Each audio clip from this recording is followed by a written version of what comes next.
শুনাচোন তাতে টেবলেট আৰু পানী আছে দিয়াচোন তই মোক কি ইয়াত তোৰ ঘৰ চাকৰ বনাব আনিছিলি নেকি হুঁ ল খা তোৰ পৰা যে মোৰ অকণো শান্তি নাই দেই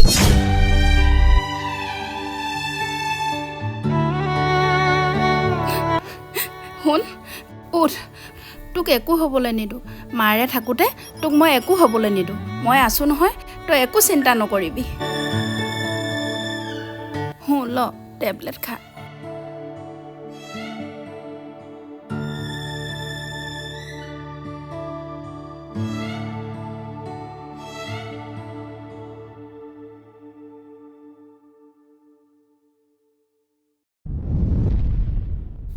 শুন আচলতে জীৱনটোত যিমান মানুহ আহিলে গ'লেও যিমানো মনটো ভাঙি পৰিলেও শেষত কেৱল মালৈহে মনত পৰে সেইকাৰণে মা সদায় বিশেষ মা বিহীন এই পৃথিৱী সঁচাকৈ বৰ কঠিন